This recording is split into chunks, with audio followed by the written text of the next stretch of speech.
Hello বন্ধুরা, কেমন আছো তোমরা সবাই? আশা করি তোমরা সবাই ভালো আছো। ভগবানের কৃপায় যে যেখানে আছো ভালো থেকো, সুস্থ থেকো, এই কামনাই করি। মামুনের মনের কথাতে তোমাদের সকলকে সুস্বাগতম। আমিও খুব ভালো আছি। আবার আরেকটি নতুন কন্ট্রোভার্সিয়াল ভিডিও নিয়ে তোমাদের সামনে চলে এসেছি। বলছি, ওয়াইটিতে কি হচ্ছেটা কি? কি হচ্ছে? একজন শিব ঠাকুরের মাথায় হাত দিয়ে আর একজনকে প্রশ্ন করছে, আমি এই কথা বলিনি, তুই এই কথা বলেছিস কিনা স্বীকার কর। আবার আর একজন কী করছে, জয় বাবা লোকনাথকে নিয়ে বুকে ঠেকিয়ে মুখে চুমু দিয়ে যা হোক মানে অতি ভক্তি দেখাচ্ছে, অতি ভক্তি করে করে বলছে আমি এটা বলিনি, তুই এটা বলেছিস, অমুক তমুক করছে। তাহলে কি শেষে এখন ভগবানকে নিয়েও খেলা শুরু হলো? আর ভগবানকে নিয়েও মিথ্যে মিথ্যে কথা, মানে ভগবানকে ছুঁয়েও মিথ্যে মিথ্যে কথা বলা শুরু হলো। মানে এইগুলোই হচ্ছে ওয়াইটিতে প্রমোট হচ্ছে, যেগুলো আমরা দেখছি। কেউ কতটা সত্যি কথা বলছে, কেউ কতটা মিথ্যে কথা বলছে, তার জন্য না ওই ভগবানের মূর্তি ছুঁয়ে বলার কোনো কিছুরই দরকার নেই। পাবলিক সবাই সব কিছু বুঝতে পারছে আর সবাই সব কিছু জানে যে কে কতটা মিথ্যে কথা বলতে পারে আর কে কতটা সত্য কথা বলতে পারে। তার জন্য কাউকে ওই শিব ঠাকুরের মূর্তি নিয়ে বা কাউকে ওই কি বলে লোকনাথ বাবার মূর্তি নিয়ে দিব্যি খেয়ে মাথায় হাত দিয়ে এই সমস্ত বলার কারণ মানে কোনো দরকার নেই। আচ্ছা, এই কথাগুলো আমি কেন বলছি না, বিগত দিনে আমি দেখলাম মন্দিরাও আবার কি করেছে, শিব ঠাকুরের মাথায় হাত দিয়ে সে তার কথা বলেছে। মন্দিরা কিন্তু কখনো নিজেকে সতী বলে দাবি করেনি, তাই না? মন্দিরা কিন্তু বলেছে যে মন্দিরা তার স্বামীকে সাথে নিয়ে, মানে স্বামীর পাশে বসেও সে পরকীয়া করেছে, স্বামীর অবর্তমানে অ্যাবসেন্সেও সে কী করেছে, পরকীয়া করেছে। সে কিন্তু কোনো সময় লুকায়নি, সে অন্যায় করেছে, সে পাপ করেছে, সে অন্যায় করেছে, সে পাপ করেছে। সে কিন্তু এখনো পর্যন্ত আজকের দিনেও, যবে থেকে শুরু হয়েছিল এই কেসটা হুলকে নিয়ে, তবে থেকে শুরু করে আজকের দিন পর্যন্ত কিন্তু সেই অকপটে স্বীকার করেছে যে সে নোংরা, সে নোংরামি করেছে।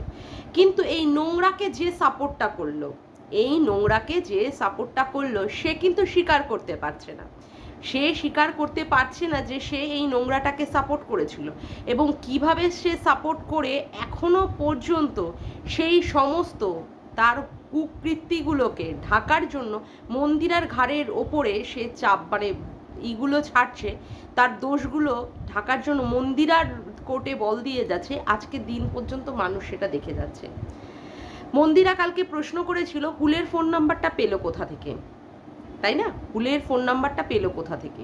তারপরে প্রশ্ন করেছে, তারপরে বলেছে যে যেদিন সে 6 নম্বর প্ল্যাটফর্মে গেছিল সেখানে সে হুলকে নিয়ে, অর্থাৎ হুলকে নিয়ে মানে হুলকে সেই মানে ডেকেছিল যাতে করে ওই ফ্ল্যাটে যায়, যাতে করে ইন্টুকুলুকুলু যে ব্যাপারটা মন্দিরা আর হুলের মধ্যে, সেটা সে নিজের চোখে দেখবে, তাই না? সে নিজের চোখে দেখবে বলেই সে হুলকে ডেকেছিল। এই সমস্ত প্রশ্ন যেগুলো করা হয়েছিল এই দালালকে, সেগুলো কিন্তু খুব সুন্দরভাবে দালাল এড়িয়ে গেল। ওইগুলো কথা বাদ দে, বাদ দে, ওইগুলো বাদ দে। কোনগুলো তুলতে হবে? তুই তোর বরকে, মানে বিয়ের আগে তোর 4 বছরের একটা সম্পর্ক ছিল যেখানে কিনা সে লাত মারার পরে তুই আবার তোর স্বামীর কাছে মানে সোমনাথের কাছে ফিরে এসেছিস। সোমনাথ তখন তোকে বিয়ে করেছিল, তাই না? সেই কথাটা তুলতে হচ্ছে। তারপরে কি এই 10 বছরের ছোট ছেলে যে কিনা তোকে লাত মেরেছে, তারপরেও তোর সোমনাথের কাছে ফিরে আসতে হয়েছে। এই সমস্ত প্রশ্নগুলো তার এখন তুলতে হচ্ছে, তার বলতে হচ্ছে। তার মানে ব্যাপারটা হচ্ছে যে সে যে দোষগুলো করেছে, সে যে সাপোর্ট করেছে, তার সাথে যে হুলের কথোপকথন ছিল এবং খুব মাখো মাখো সম্পর্ক ছিল হুলের সাথে তার, এবং স্টিল নাও আজকের দিন পর্যন্তও রয়েছে। না হলে সে কি করে জানতে পারে যে হুল সোমনাথকে মেরেছে বা কতটা কেলিয়েছে, হেব্বি কেলিয়েছে কিনা, এই সমস্ত কথাগুলো সে জানলো কোথা থেকে, তাই না? তারপরে এই যে ফোন নাম্বার সে কোথা থেকে পেয়েছিল? নিশ্চয়ই মানে সে এই 1 নম্বরে, সরি 6 নম্বর প্ল্যাটফর্মে, রানাঘাটের 6 নম্বর প্ল্যাটফর্মে আসার আগেই সে ফোন নাম্বারটা পেয়েছিল। এবং যাকে ভাই বলা হচ্ছে, তা ভাইকে ফ্ল্যাটের মধ্যে ডেকে সে নিয়ে গিয়ে সে কি করেছে, তার মন্দিরার সাথে এই ভাইকে ইন্টুকুলুকুলু করতে ছেড়ে দিয়েছে। তাহলে ভাই আর মন্দিরা ইন্টুকুলুকুলু করুক না, তারপরেও সে বলছে সে নাকি জানতোই না যে তার সাথে মন্দিরার নাকি মানে অবৈধ সম্পর্ক নেই, তার সাথে নাকি ছিল ভাই বলে। অথচ মন্দিরা কিন্তু তার ভিডিওতে প্রকাশ করে দিয়েছে যে সে ইসে আসার আগেই, অর্থাৎ রানাঘাটে আসার আগেই সে মন্দিরার সঙ্গে কথা বলেছে এবং সে পরিষ্কার বলে দিয়েছে যে সে বুঝেই ছিল হুলের সাথে তার একটা সম্পর্ক আছে। এবং মানুষের সামনে সে কি প্রকাশ করেছে, এই দালাল মানুষের সামনে প্রকাশ করেছে যদি কোনো স্বামীর সাথে কোনো মেয়ের যদি না ভালোভাবে সম্পর্ক থাকে তাহলে কি সে আর অন্য কোনো পরপুরুষের দিকে আকৃষ্ট হতে পারে না? সমাজ কি তাকে মেনে নিতে পারে না? তাতে কি হয়েছে? পরকীয়াটা তো এখন বৈধ। অর্থাৎ বলা হয়েছিল কোনো একটা সময় সুপ্রিম কোর্টে যে পরকীয়া মেয়েরা বা ছেলেদের ক্ষেত্রে কোনো একটা এই ধরনের পরকীয়াটা এখন বৈধ বলে কোনো সময় হয়তো একটা ট্যাগলাইন বেরিয়েছিল, তার ওপরে ভিত্তি করে এই মন্দিরাকে দিনের পর দিন সাপোর্ট করে গেছে। এখন কি বলছে? মোটেই নাকি সে সেইগুলো করেনি, মানে হুলের সঙ্গে সম্পর্ক যাতে থাকুক বা তারপরেও যে সে মানে চেয়েছিল মন্দির আর হুল সম্পর্কে থাকুক, সোমনাথ যাতে করে সেখান থেকে বেরিয়ে যাক বা সোমনাথের সাথে যাতে সম্পর্ক না থাকুক, অথচ নাকি সে বারংবার বলেছে একটি পুরুষের সাথে থাক, অথচ সে বলেছিল আবার মেয়ের জন্য তুই আবার সংসারে ফিরে যা। মানে কোন কথাটা যে দর্শক নেবে, কোন কথাটা যে লজিক্যালি নেওয়া হবে, এই যে এর কথার মধ্যে সেই লজিকটাই খুঁজে পাওয়া যায় না, তাই না? এর মধ্যে সেই লজিকটাই খুঁজে পাচ্ছি না আমি। আচ্ছা, তারপরে সে কি বলছে যে হ্যাঁ, ক্যাথাকুরানির ক্ষেত্রে ক্যাথাকুরানিকে নিয়ে এখনো যখন মানুষ তার চরিত্র নিয়ে আলোচনা করছে যে কি করে তুমি তোমার বাচ্চা ফেলে রয়েছো, কি করে পরকীয়া করবে বলে বাচ্চাটাকে ফেলে গেলে, কি করে তোমার সাজানো সংসারটাকে তুমি ফেলে রেখে আসলে, সেখানে কি বলতে হচ্ছে এখন তো সে কিছু করছে না, এখন তো মায়ের কাছে থাকছে, বাবার কাছে থাকছে। বলছি এখন বাবার মায়ের কাছে থেকেও তো ঘোড়া রসের কল রেকর্ডিং ফাঁস হয়ে গেল, তাই না? সেটা অবশ্য তোর বলতে হয়েছে না, সেটা এআই অ্যাপের মাধ্যমে, মানে তুই তো স্বীকার করবি না। তারপরে ওই তীর্থে যাওয়ার সময় যে একটা মধুচন্দ্রিমা হয়েছিল, তাই না, ওই ইসের সাথে ল্যাটার সাথে আর ক্যাথাকুরানি, সেটাও তুই স্বীকার করতে চাইছিস না। তারপরেও কি বলছিস ওকে নাকি মানে রক্তাক্ত করে দিচ্ছে, ওকে নাকি ঠুকরে ঠুকরে সবাই খাচ্ছে। অথচ তুই তোর নিজের ভিডিওতেই বলেছিস মন্দিরার আর সোমনাথের ক্ষেত্রে ওরা নোংরামি দেখিয়েছে, আমি যতদিন ইচ্ছা হয় আমি ততদিন বলবো। মানে তুই বলার ক্ষেত্রে তোর মধ্যে তোর ব্যাপারে কেউ কোনো রকমের কোনো কথা বলতে পারবে না। তোর ব্যাপারে তুই যে মন্দিরা সোমনাথকে নিয়ে সারা জীবন এই ধরনের কথাবার্তা বলেই যাবি এবং মন্দিরাকে তুই যতদিন পারবি তুই ওর রক্ত চুষেই যাবি আর ওর তুই পিন্ডি চটকাবি, তুই করে যাবি। অথচ সেই একই ব্যাপার যদি আজকে ক্যাথাকুরানির ক্ষেত্রে করা হয় তখন তুই সেক্ষেত্রে প্রতিবন্ধকতার সৃষ্টি করবি, পাবন্ধি লাগিয়ে দিবি, তাই না? কি অদ্ভুত একটা ব্যাপার, কি অদ্ভুত ব্যাপার না বন্ধুরা, তোমরাই বলো। আচ্ছা, আর একটা ব্যাপার, এই যে দিনের পর দিন যে কল রেকর্ডিংগুলো তুই ছেড়েছিস, তুই এখন কি বলছিস এই কল রেকর্ডিংয়ের জন্যই তোদের সংসারটা ভেঙে যাচ্ছে, এই তাহলে তোদের সম্পর্কটা কি? মানে আমি সত্যিই বুঝে পাচ্ছি না, মানে তুই কি ভাত খাস নাকি ঘাস খাস না ছাই খাস? আদৌ কি তোর মাথায় কোনো বুদ্ধি আছে, নাকি তুই অতি চালাক, নাকি তুই অতি বোকা? কোনটা প্রমাণ করতে চাইছিস? তুই দিনের পর দিন মন্দির আর কল রেকর্ডিংগুলো রিভিল করেছিস, তোমরা শুনে নাও সতীর কল রেকর্ডিং এবং পরিষ্কারভাবে বোঝা যাচ্ছে যে ওটা মন্দির আর কল রেকর্ডিং। সেখানে তুই কি বলছিস ওটা নাকি মন্দির আর গলার ভয়েস ছিল না, ওটা মন্দির আর ছিল না। তারপরে বলছিস এই কল রেকর্ডিংয়ের জন্যই তোদের সম্পর্ক ভেঙে যাচ্ছে, তাহলে তো তোদের সম্পর্কটা সম্পর্কই না, ঠুনকো। অথচ তুই যে দিনের পর দিন এই কল রেকর্ডিংগুলো ছেড়ে গেছিস, তুই যে অন্যায়টা করে গেছিস সেটা কিন্তু তুই স্বীকার করছিস না।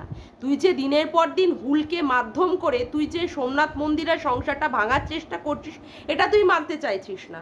সোমনাথ মানে যখন মেনে নিয়েছে মন্দিরাকে এবং মন্দিরাও যখন নিজেকে রেকটিফাই করে সোমনাথের সঙ্গে ভালোভাবে সংসার করতে চাইছে, তখন তুই কি বলছিস তুই এখন বড় সতী হয়ে গেছিস, তাহলে তোর কল রেকর্ডিংগুলো আমি ফাঁস করব। তাহলে তোর কল রেকর্ডিংগুলো আমি ফাঁস করব বলতে তাহলে কার কল রেকর্ডিংগুলোর কথা বোঝাচ্ছিস তুই? আর তারপরেও আবার ভিডিওতে বলছিস না না ওটা তো তোর গলার আওয়াজ না, তাহলে গলার আওয়াজ না, অথচ তুই বলছিস তুই যখন সতীপানা করবি তোর কল রেকর্ডিংগুলো ছেড়ে দেবো এবং পরপর করে তুই তিনটে কল রেকর্ডিং এবং লাস্টেও একটা কল রেকর্ডিং ফাঁস করেছিস। তাহলে তুই কাকে বোঝাতে চাইছিস? তুই তাহলে কাকে বোঝাতে চাইছিস? তুই কি তোর নিজেকে স্যাটিসফ্যাকশন দেওয়ার জন্য এই সমস্ত কথা বলছিস, না লোককে, ভিউয়ার্সদেরকে এবং ক্রিয়েটার্সদের বোকা বানানোর জন্য আজকে এই সমস্ত কথাগুলো তুই বলার চেষ্টা করছিস? যাই হোক, এবার আসি।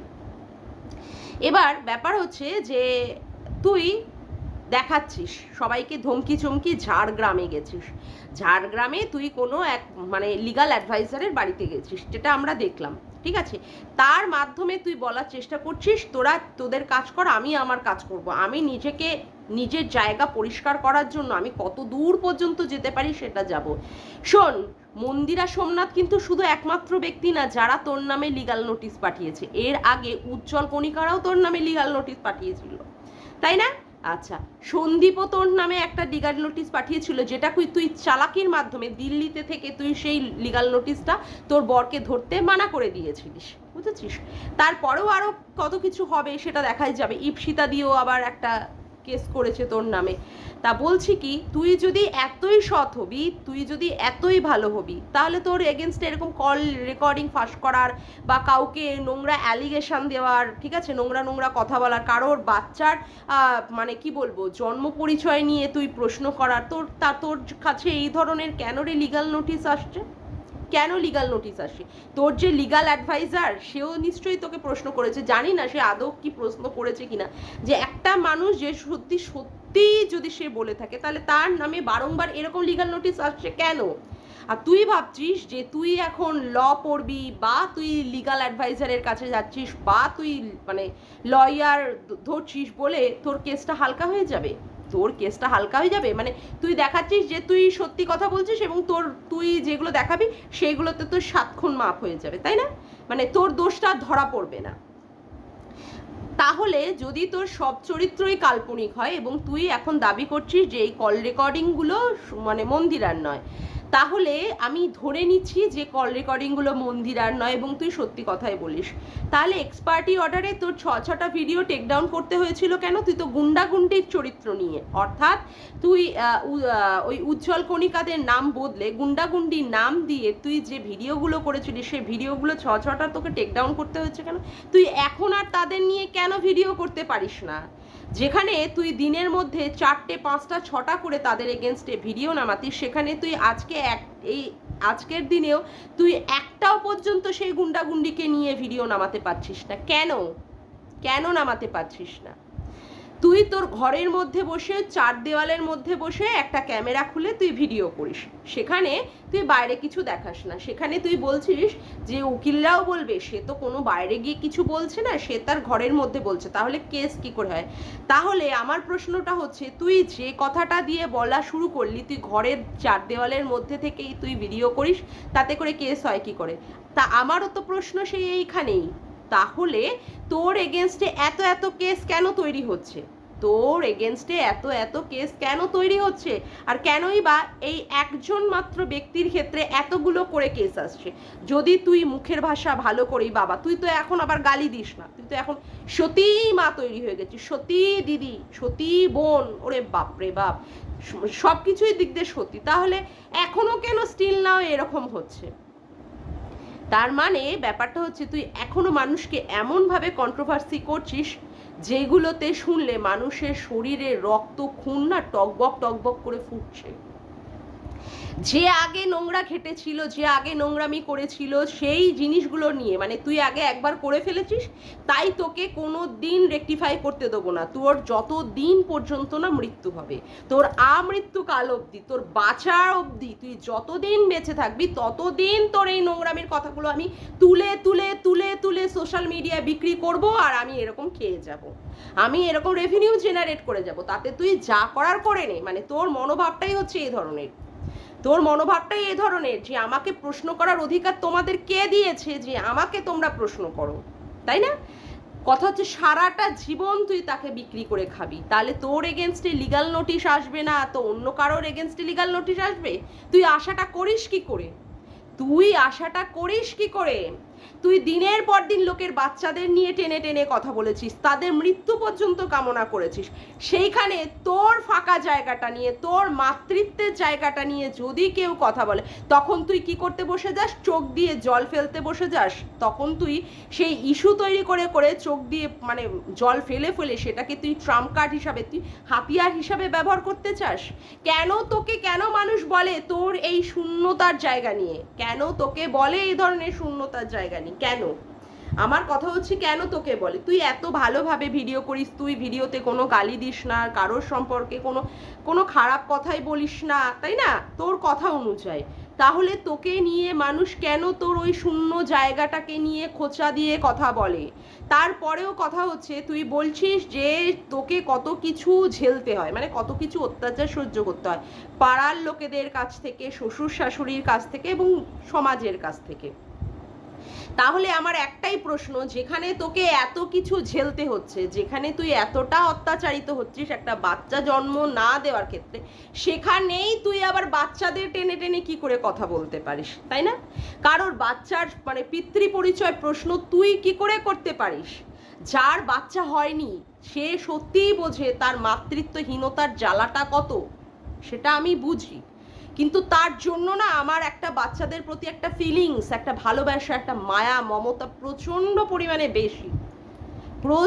পরিমাণে বেশি সেই জায়গাটায়।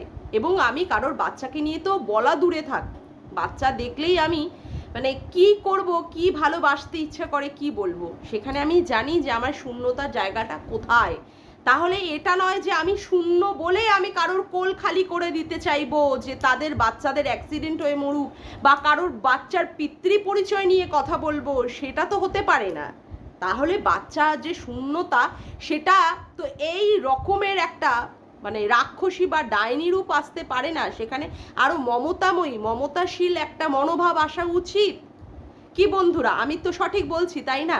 তারপরে ব্যাপারটা হচ্ছে, তুই কারোর মানে পুরুষের পৌরসত্ব নিয়ে কথা বলবি, কারোর বান্টুতে বসার আগ্রহ প্রকাশ করবি, কারোর ক্যাকটাসে কতটা তুই কোনো মানে অন্য পরপুরুষদের পৌরসত্ব নিয়ে কথা বলবি, তাদের বান্টু নিয়ে কথা বলবি, কারোর ক্যাকটাস নিয়ে কথা বলবি। সেখানে তোর স্বামীকে যদি সেই বান্টু নিয়ে যদি কেউ প্রশ্ন করে, তাহলে সেটা নিয়ে কি বলবি? তোর চরিত্র হনন করেছে, তোর বরের মানে কি বলবে বডি পার্টস নিয়ে কথা বলেছে, সেইগুলো নিয়ে তুই কথা বলবি না। হ্যাঁ, তুই বলছিস কারোর বান্টুতে বসে বসে তুই দিল্লি চলে যাবি, সে ঠেলবে তুই দিল্লি যাবি। আয়ুষ্মিতার কি করেছিস? আয়ুষ্মিতার পিতৃ পরিচয় নিয়ে তুই প্রশ্ন করেছিস, তার স্পামটা কোথা থেকে আসলো, মানে কণিকার সন্তানের মানে যে স্পামটা সেটা কোত্থেকে এসেছে। তুই ইপসিতাদির বাচ্চাটাকে নন্দাই নাঙ্গি বলবি, অর্থাৎ তার নন্দাইয়ের সাথে সম্পর্ক করে তার বাচ্চা হয়েছে। তারপরেও যদি লোকে তোর সেই সন্তানহীনতার জায়গা দিয়ে আঘাত করে কথা বলে যে তুই সন্তান জন্ম দিতে পারবি না, বা তুই তাকে মানুষই করতে পারবি না বলেই ভগবান এখনো তোকে সন্তান দিচ্ছে না, সেটাকে নিয়ে তুই রোজ রোজ চোখ দিয়ে জল ফেলে ফেলে তুই সেটাকে ট্রাম্প কার্ড খেলে খেলে মানে তুই সেটাকে নিয়ে খেলার চেষ্টা করবি। তাহলে তো হবে না। খেলাটা যখন তুই শুরু করেছিস ভালোভাবে, তাহলে তো তোর এগুলো সহ্য করতেই হবে। তুই মানুষকে দিবি, তুই নিতে পারবি না, তাহলে তো হবে না, তাহলে তো সেই জিনিসটা হবে না। তোর তো ভালোভাবেই খেলতে হবে। আর যখন এই আইনি পদ্ধতির মাধ্যমে এইগুলো গেছে, তখন তো লড়াই তো করতেই হবে তোকে। কি করবি বল? মানে আমি বুঝে পাই না কেউ কতটা বুদ্ধিহীনা মহিলা হলে আজকে এই জায়গাটায় নিজেকে নিয়ে আসতে পারে। কারো সন্তান হচ্ছে না, সেখানে ইউটিউব করে টাকা ইনকাম করে সেখানে তার প্রসেসিং চালাবে, সন্তান কি করে আসে তার চালাবে, কিন্তু এমনভাবে মানে ঢুকে গিয়ে এমনভাবে পার্সোনাল অ্যাটাক করে করে মানে কন্ট্রোভার্সি করে, সেই কন্ট্রোভার্সির মাধ্যমে কি কেস খেয়ে বাড়িতে লিগাল নোটিশ এসে সেখানটায় আবার তাকে দৌড়াতে হচ্ছে, টাকা খরচ করতে হচ্ছে সেই সমস্ত কেসগুলোকে সমাধান করার জন্য। তাহলে ইউটিউবে ইনকাম করার মানেটা কি হচ্ছে? আমি তো এটাই বুঝতে পারছি না। আমার ইউটিউবে ইনকাম করে যে ইনকামের পয়সাটা আসছে সেটাই ব্যয় হয়ে যাচ্ছে।